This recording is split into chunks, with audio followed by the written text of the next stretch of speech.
The wedding invitation arrived while I was warming 3 bottles at 2 in the morning. Under the printed address, Evan had written, "I hope you finally learned to be happy for other people."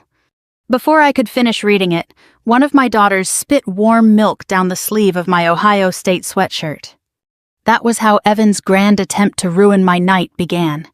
Not with tears, not with me collapsing against the kitchen counter. With sour formula running toward my elbow. I stood there in our small kitchen in Westerville, Ohio, wearing compression socks and slippers, while 3 glass bottles clicked softly against the side of a saucepan. Daniel was asleep on the living room couch with Nora on his chest. June had finally stopped crying. Lucy, the one who had spit up on me, was staring at the ceiling fan like it had personally offended her. I should have thrown the invitation away. Instead, I read his note 3 times. 2 years earlier, Evan Mercer had ended our engagement in the parking garage beneath Riverside Methodist Hospital. I was 41 then. He was 42. We had been together almost 4 years and engaged for 9 months.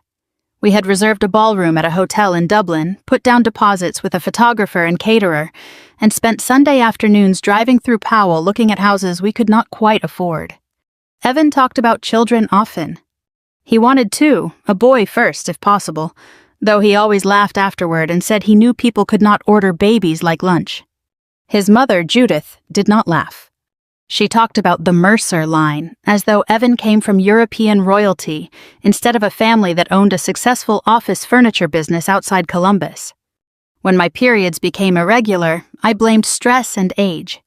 I had been handling a payroll software conversion at Buckeye Fresh Distribution, and I was sleeping 5 hours a night.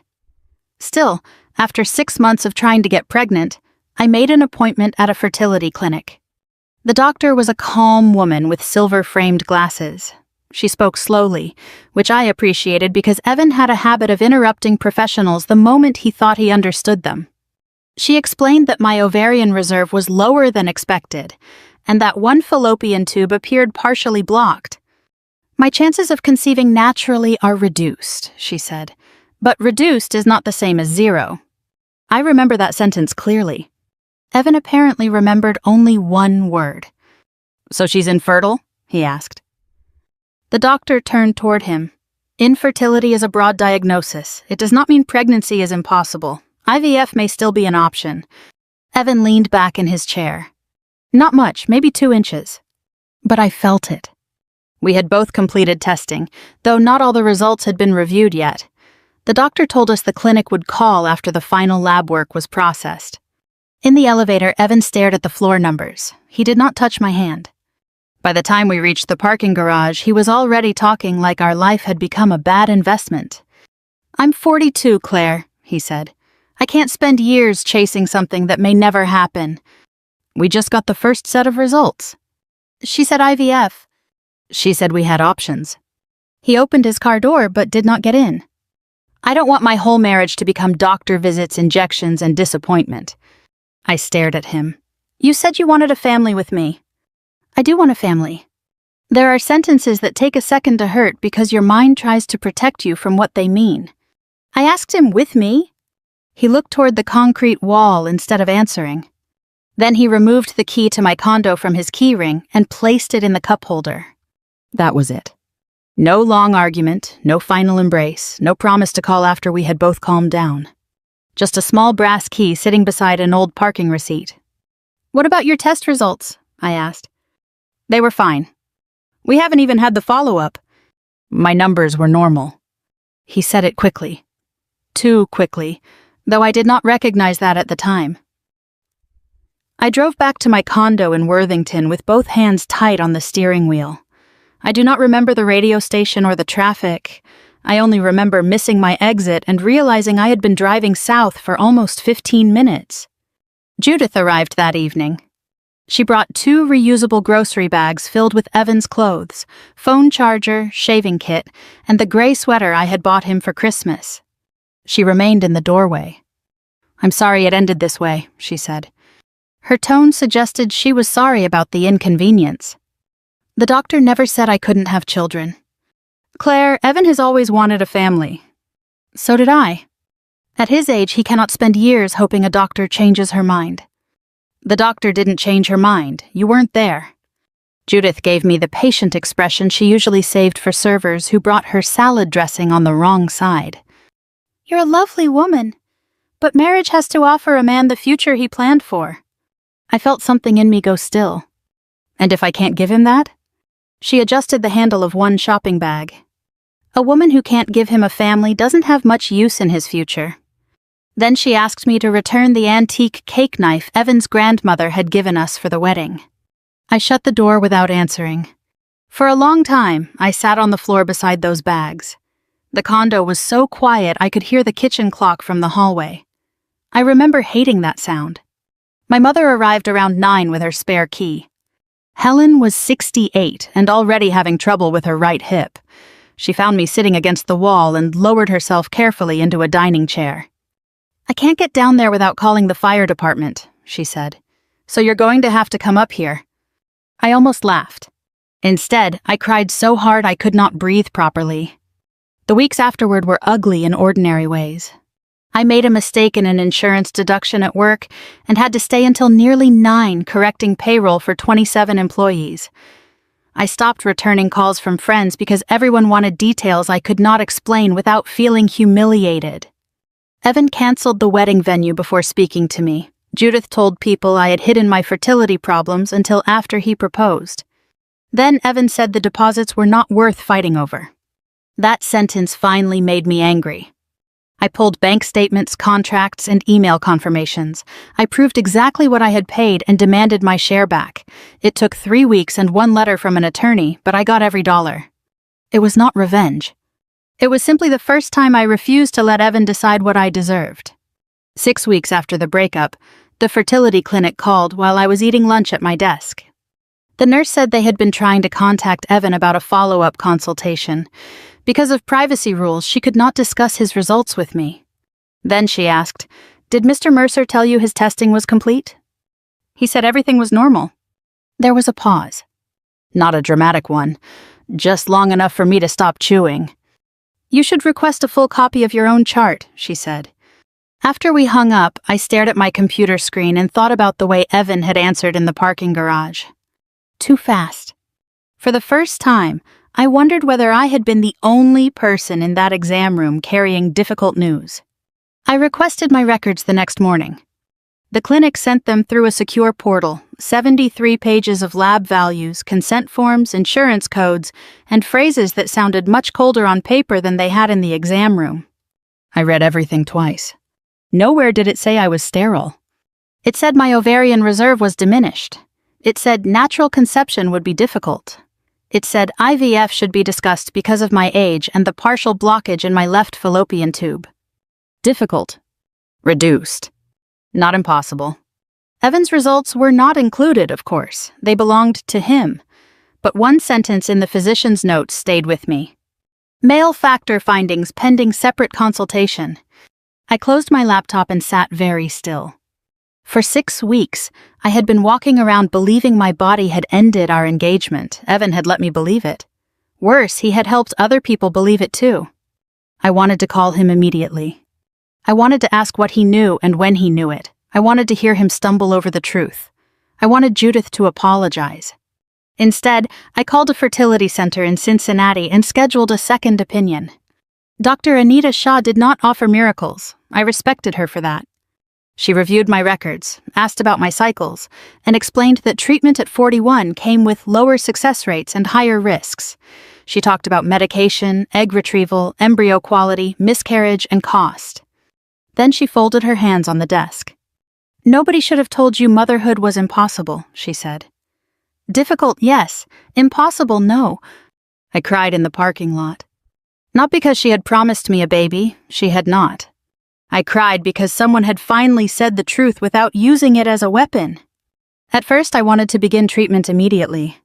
I told myself it was because time mattered, and that was true. But during the required counseling appointment, the therapist asked me a question I did not expect. "If your former fiancé never learned whether treatment worked, would you still want to continue?" I opened my mouth. Nothing came out. That silence embarrassed me more than I can explain. Part of me wanted a child. I had wanted one for years. But another part wanted proof. Proof that Evan had been wrong. Proof that Judith's verdict had not been final. Proof that I was still a woman with a future. I postponed treatment for 3 months. That was around the time Daniel Reyes came back into my life. I had met him twice before through a school partnership program at work. He was an assistant principal in Westerville, the kind of man who wore practical shoes and kept 2 pens in his shirt pocket because one was always being borrowed. We ran into each other at a CVS on State Street. Both of us reached for the last box of alcohol wipes. "You take them," he said. "You got there first." "I work in a high school. I'm used to losing arguments over supplies." I laughed before I could stop myself. He was buying them for his older sister, who was undergoing chemotherapy. I was buying them because I had not fully given up on treatment. We talked for 5 minutes beside the pharmacy counter. Nothing dramatic happened. He did not ask for my number under fluorescent lights while someone waited behind us with cough syrup.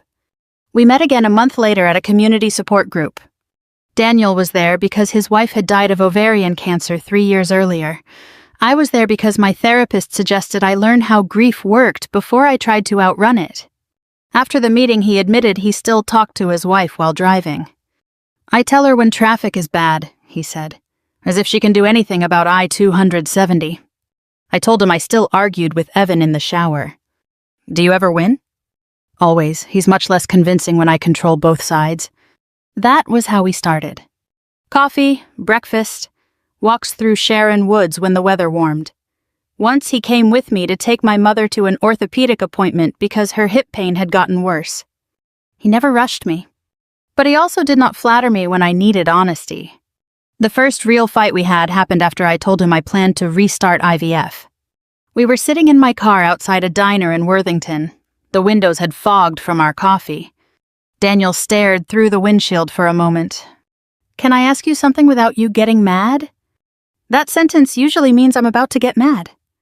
"Do you want a child, or do you want Evan to know he was wrong?" I felt heat rise into my face. "That's insulting." "I'm not trying to insult you. You think I'd bring a child into the world as some kind of revenge project?" "I think you were hurt badly. Hurt people sometimes confuse healing with winning." I reached for the door handle. He said my name, but I turned back before he could continue. "You don't get to decide why I want to be a mother." "You're right."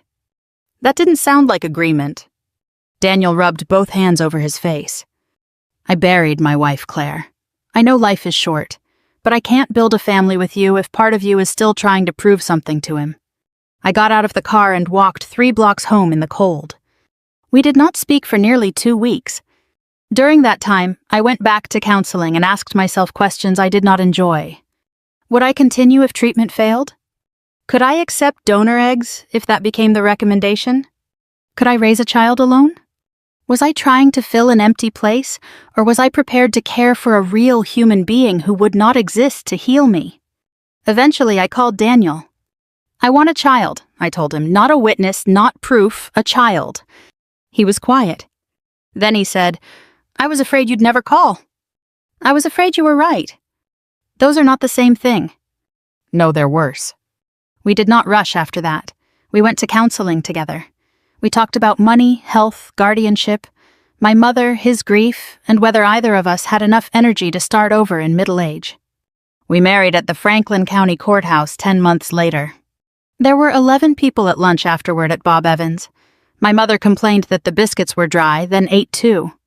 My first IVF cycle failed. The second produced 2 embryos suitable for transfer. Dr. Shaw warned us carefully about the risks. We chose to transfer both after a long discussion. 1 embryo divided. When the ultrasound showed 3 heartbeats, Daniel made a sound somewhere between a laugh and a cough. Dr. Shaw did not smile. She immediately began explaining preterm birth, blood pressure complications, growth restrictions, and the possibility of a long hospital stay. She was right to be serious. By 29 weeks, my feet were so swollen I wore Daniel's slippers around the house. My hands went numb at night. I had reflux, back pain, and appointments nearly every week. At 32 weeks, I developed dangerous blood pressure and underwent an emergency C-section. Nora, June, and Lucy went straight to the NICU. For weeks, our life was measured in oxygen numbers, feeding tubes, tiny weight gains, and drives to the hospital before sunrise. When we finally brought all 3 girls home, I thought nothing from my old life could reach me there. I was wrong. 4 months later, Evan's wedding invitation arrived. It was for the same Dublin hotel where we had once planned our ceremony. Daniel read the handwritten note and looked at me.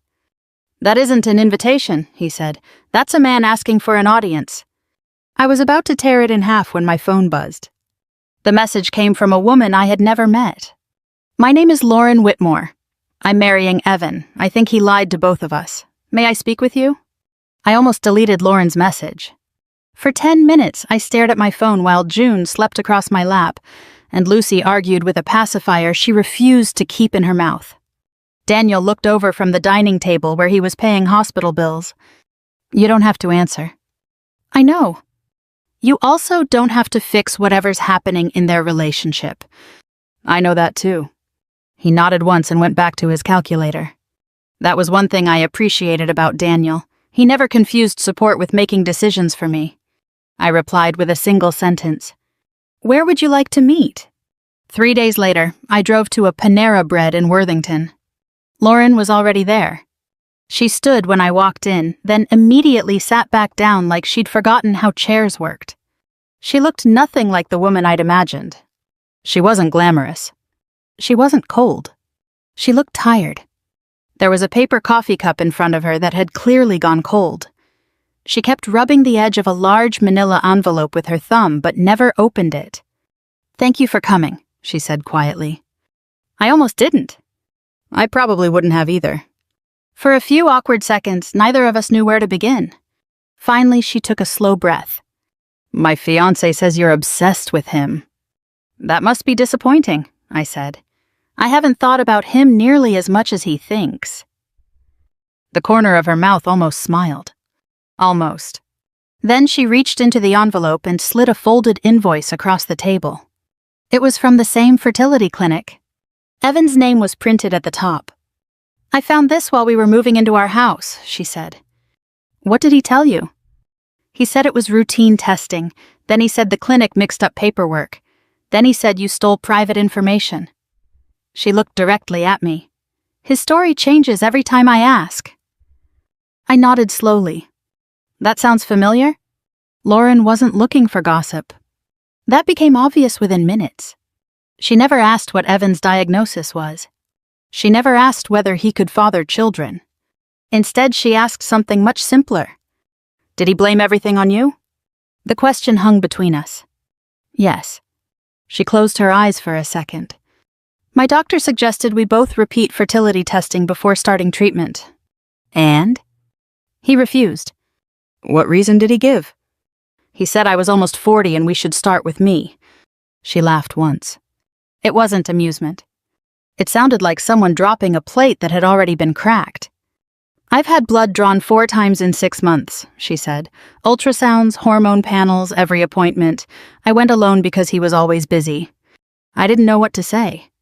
Part of me felt sorry for her. Another part wanted to protect myself. "I can't tell you anything about Evan's medical records."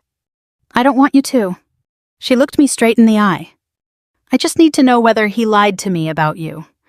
That was different. I unlocked my phone. The first thing I showed her wasn't a text message. It was my own medical summary from Dr. Shaw. She read silently. Reduced ovarian reserve. Recommended IVF. No statement saying pregnancy was impossible. Lauren looked up. "So, you weren't sterile?" "No." "And he knew that?" "He was sitting next to me." Then I opened the old text thread I'd never been able to delete. I handed her the phone. She read one message. Then another.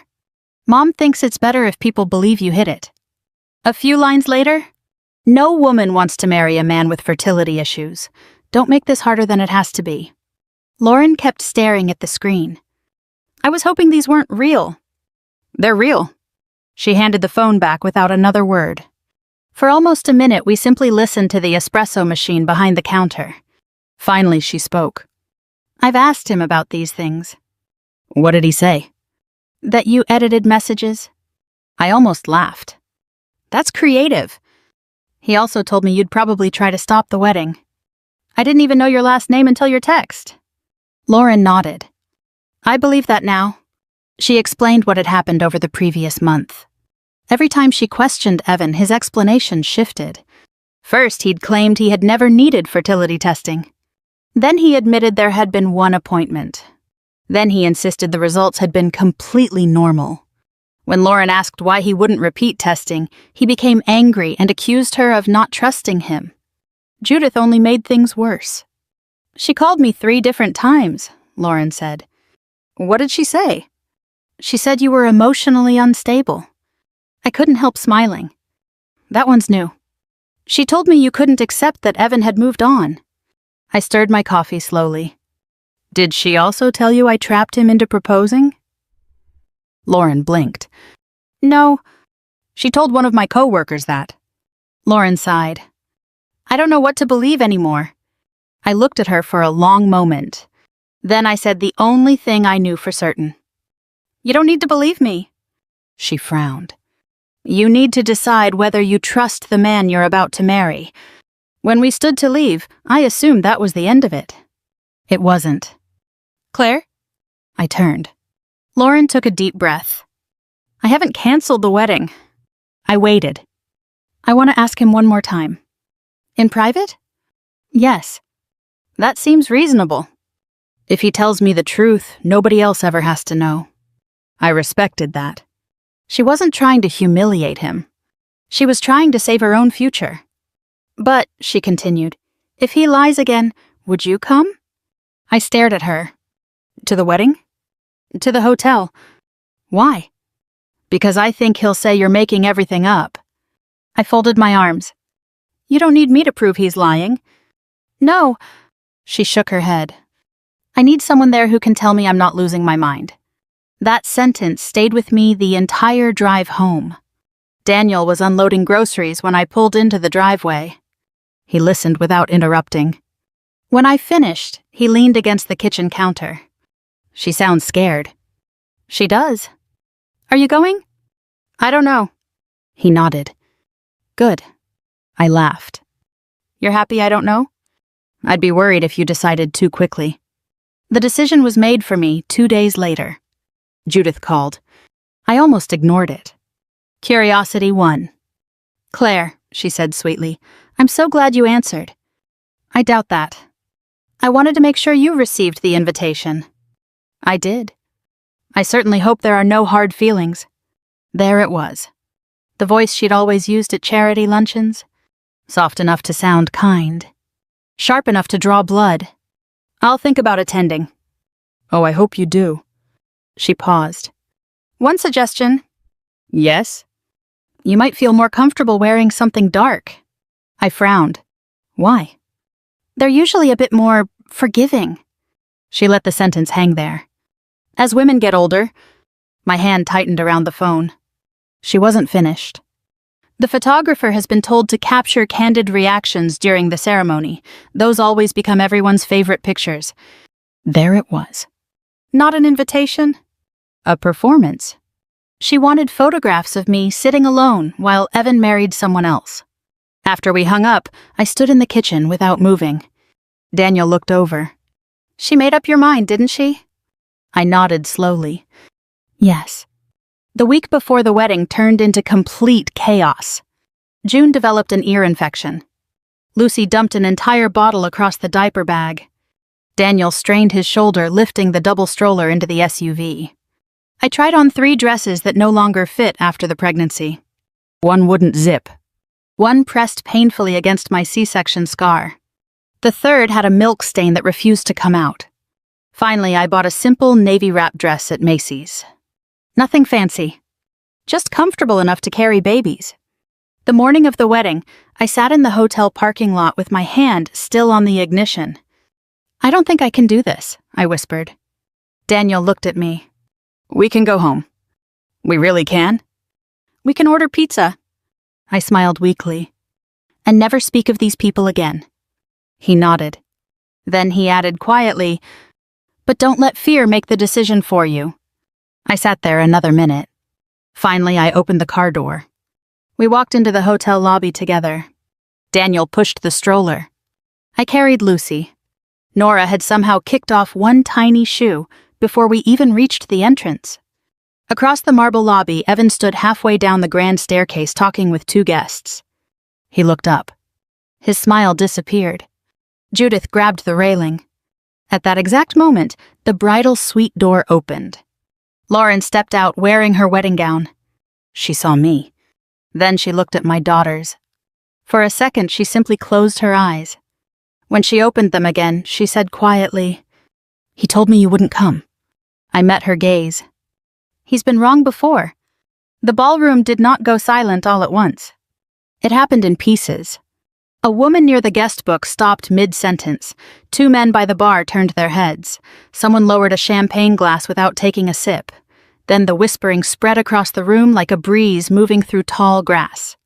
Daniel pushed the stroller beside me. Nora was missing one shoe. June had a pink pacifier clipped crookedly to her dress. Lucy was chewing the corner of the wedding program with both hands. I had imagined this entrance too many times during the drive. In some versions, I walked in perfectly composed, my dress fitting like it had been made for me. In others, Evan took one look at the girls and immediately understood everything he had lost.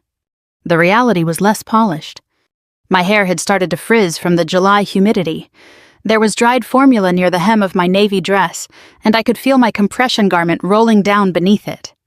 I looked like what I was. A 43-year-old mother of premature triplets who had slept 4 hours and nearly stayed home. Evan crossed the lobby before Lauren could reach us. His face had gone pale, but his voice was controlled. "What are you doing here?" I looked at him. "You invited me." His eyes moved from my face to Daniel, then to the stroller. "You brought 3 babies to my wedding?" The invitation said families were welcome. He stepped closer and lowered his voice. "You think this is going to make me jealous?" "No, Evan." I adjusted Lucy against my hip. "I brought my family because you invited us." His jaw tightened. Then he looked at the girls again. "They're yours?" The question was so blunt that Daniel took half a step forward. I touched his arm. "Yes," I said, "they're mine." "All 3. That is generally what triplets means." Daniel coughed into his hand to cover a laugh. Evan did not find it funny. "How?" I stared at him. "Their medical history is none of your business." Judith had reached us by then. Her eyes went directly to the babies. "Were donor eggs involved?" she asked. There was no greeting, no congratulations, not even an attempt to pretend she was being polite. I looked at her carefully. That question is exactly why I should never have let you define me. For once, Judith had no immediate response. Lauren stepped forward. Her hands were clasped tightly at her waist. "Evan," she said, "we need to talk before the ceremony." "We already talked." "No, you explained. I asked questions. Those are not the same thing." Her father, Robert Whitmore, appeared behind her. He was a broad-shouldered man in his early 60s with silver hair and the expression of someone who had already heard more than he liked. The wedding officiant joined them, still holding his folder. Lauren led Evan into a small conference room beside the ballroom. Robert and the officiant followed. I stayed in the hallway with Daniel and the girls. "This may still end quietly," Daniel said. "I hope it does." And I meant it. I had not come to watch a woman's wedding collapse. I had come because she had asked for the truth before making the same mistake I once had. Through the closed door, I could hear voices, but not words. Then Evan's voice rose. The door opened sharply. He came into the hallway first. "This is ridiculous," he said. "You dragged my ex-fiancé here because you decided not to trust me." Lauren followed. "I gave you 4 chances to tell me the truth." "I did tell you the truth." "You said you were never tested." "I said the testing wasn't relevant." "You said it never happened." "I said Claire exaggerated it." He looked at me. "This is what you wanted, isn't it?" Several guests had moved closer to the hallway.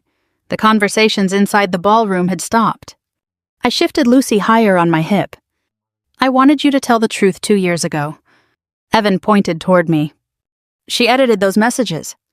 Lauren's face changed. Not dramatically. It simply became still. "Open your phone," she said. "What?"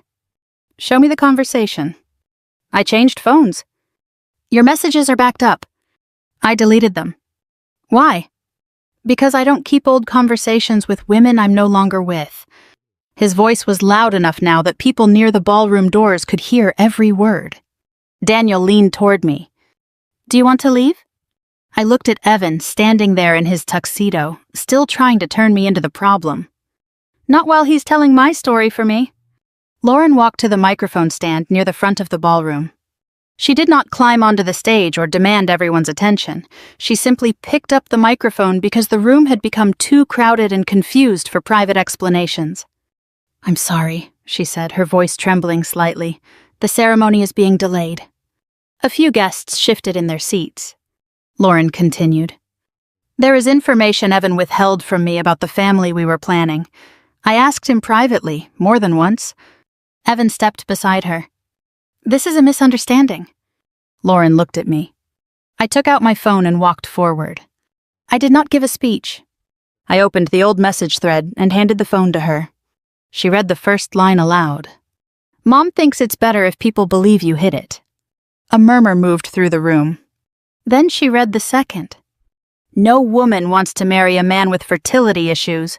Don't make this harder than it has to be." Evan's face darkened. "Those messages are out of context." Robert spoke from behind him. "What context makes either of those statements acceptable?" Evan did not answer. Judith stood abruptly. "The clinic made far too much of one bad sample." The room became completely still. Lauren turned toward her. "You told me he had never been tested." Judith's mouth opened, then closed. "It was inconclusive." "You said there was no test." Evan was under tremendous stress at the time. Lauren's voice remained quiet. "Then why did he ask me to undergo months of testing while refusing to repeat his own?" Judith's patience finally broke. "Because you're nearly 40, it made sense to begin with you." Robert took one step forward. "Did you intend to let my daughter believe the problem was hers?" "There were options," Judith said. "Donors, procedures. There was no need to burden Lauren before the wedding." That was the moment everything changed. Lauren looked at Evan, not at his mother. "You were going to let me go through treatment I might not need." Evan shook his head. "We would have figured it out." "After I married you?" "It wasn't certain." "That wasn't your decision to make for me." I stepped closer, though my knees had begun to ache. "His diagnosis was never the shameful part," I said. "Mine wasn't either." Evan looked away. "The shame was letting everyone believe my body was the reason he left because he was afraid of what his own test might mean." I turned to Judith. "You called me useless because you thought I couldn't give your son a child, but you were willing to let another woman carry the same blame just to protect him." Then I looked at Evan. "You didn't leave because I was infertile. You left because telling the truth frightened you more than hurting me." Lauren reached up and removed her veil. She did not throw it. She folded it once and placed it on a chair. "I can handle a medical problem," she said. "I cannot marry a man who makes women carry his fear for him." Then she took off her ring. "The wedding is over." Robert asked Evan and Judith to leave. Evan started arguing about deposits and contracts. Judith rose too quickly, her knee locked, and she stumbled against the chair. Without thinking, I caught her by the elbow. She stared at me, humiliated. "I won't let you fall," I said quietly. "That doesn't mean I'll let you hurt me again." Behind us, Lucy grabbed a dinner roll from Daniel's plate and threw it. It landed directly in a champagne glass near Evan. Daniel leaned close to me. "That one has your timing." I watched the roll slowly absorb the champagne. "Unfortunately, she has your aim." A few guests laughed. The tension broke just enough for people to breathe again. The Whitmores decided to serve dinner since it had already been paid for, though nobody knew where to sit. Before we left, Lauren approached me with a small velvet box. Inside was a silver baby cup engraved with the words, "For our future firstborn." "He ordered it before he agreed to take another test," she said. I closed the box and placed it back in her hands. "That belongs to whatever you decide comes next," I told her. "Not to me." People imagine that after a moment like that, your life changes overnight. It doesn't. The drive home was almost completely silent. Daniel kept one hand on the steering wheel and the other resting lightly on the center console. The girls had fallen asleep before we reached Interstate 270. The stroller rattled softly in the back every time we hit a seam in the pavement. I stared out the passenger window at familiar exits. Worthington. Westerville. Home. I thought I would feel victorious. Instead, I felt tired in a way sleep couldn't fix. When we pulled into the driveway, Daniel carried June inside first. I took Nora. Lucy stayed asleep in her car seat until he came back for her. We moved through the house almost without speaking. Warm bottles. Fresh diapers. Tiny pajamas. The ordinary work of loving 3 babies. After everyone was settled, I walked into the laundry room. There was a basket of clean towels waiting to be folded. I sat down on an upside-down bucket beside the washing machine. Then I cried. Not because I still loved Evan. That chapter had ended long before. I cried because for nearly 2 years, a small part of me had believed everything he and Judith had said. That I had failed. That my body had made me less valuable. That every woman younger than me automatically had something I didn't. Those lies had lived inside me far longer than either of them deserved. A few minutes later, the laundry room door opened. Daniel didn't ask what was wrong. He simply handed me a mug of peppermint tea. "I've got the girls," he said. "You don't have to." "I know." He smiled gently. "But I want to." After he left, I sat there another 10 minutes until I could breathe normally again. The weeks after the canceled wedding were surprisingly ordinary. Lauren officially ended the engagement. Her father helped recover part of the wedding costs through cancellation agreements and vendor credits. She moved into a small apartment closer to her physical therapy clinic and sent me one short text. "Thank you for answering a stranger." I replied, "Take good care of yourself." That was the last conversation we had. We never became close friends. Life doesn't always work that way. Sometimes 2 people simply help each other survive the same storm before walking in different directions. A few mutual acquaintances called to apologize. One admitted she had believed Judith's version from the beginning. "I should have asked you," she said. "You could have," I answered. Others never apologized. Some quietly decided I had embarrassed Evan on purpose. I stopped worrying about changing their minds. Not every misunderstanding deserves another explanation. Evan sent exactly one message. It arrived just after 10 one evening while I was rocking Lucy back to sleep. "You destroyed my future just to prove you could have children." I looked at the screen for a long time. At first I typed 3 paragraphs. I erased them. Then I wrote one sentence. "I didn't destroy your future. I stopped helping you hide from it. Please don't contact me again." I blocked his number before he could answer. For the first time in 2 years, I didn't wonder whether I had been too harsh. Boundaries always sounded rude to people who benefited from having none. Life settled into something wonderfully unremarkable. Daniel's shoulder healed slowly after physical therapy. My wrists still hurt from lifting babies all day. The girls reached milestones one at a time. Nora studied every new face before deciding whether it deserved a smile. June laughed at ceiling fans, grocery store lights, and once at a potato sitting on the kitchen counter for reasons only she understood. Lucy remained convinced gravity was optional. If something fit into her hands, she threw it. Spoons. Blocks. Socks. Daniel joked that she was training for the major leagues. Hospital bills still arrived. One of the girls needed extra physical therapy because she'd been born early. Sleep came in small pieces instead of full nights. Sometimes Daniel and I argued over ridiculous things. Who forgot to buy formula? Whose turn it was to wash bottles? Whether we'd already paid the electric bill. One evening, we spent 20 minutes searching the house for my glasses before discovering they were sitting on top of my own head. Middle age didn't disappear because life became happier. Neither did ordinary stress. My mother finally had her hip replaced that autumn. For 6 weeks, she stayed with us during recovery. She insisted her walker was the Cadillac of orthopedic equipment. Then she tied colorful ribbons to it so the girls would stop trying to chew on the tennis balls covering the back legs. One afternoon, I found Helen slowly racing the walker across the living room while June squealed with laughter from her playmat. "I believe I'm winning," my mother announced. "Against who?" I asked. "Arthritis." That answer felt exactly like something she would say. On the girl's first birthday, our backyard filled with folding chairs, paper lanterns, and more family than I realized we still had. Daniel grilled hamburgers. Helen supervised from a lawn chair whether anyone asked her to or not. The girls destroyed their tiny birthday cakes with astonishing efficiency. Later that evening, while cleaning the kitchen, I opened the junk drawer looking for scissors. Evan's wedding invitation was still there. I had forgotten about it. The cream-colored envelope looked strangely small now. I unfolded the card. At the bottom was his handwritten message. "I hope you finally learned to be happy for other people." I smiled. Not because it was funny, because I realized he had accidentally given me the answer. Happiness had never come from watching his life fall apart. It came from standing in my own kitchen listening to 3 little girls laugh while Daniel argued with my mother over whether hot dogs counted as leftovers. I carried the invitation to the recycling bin. Daniel looked up from loading the dishwasher. "You keeping that?"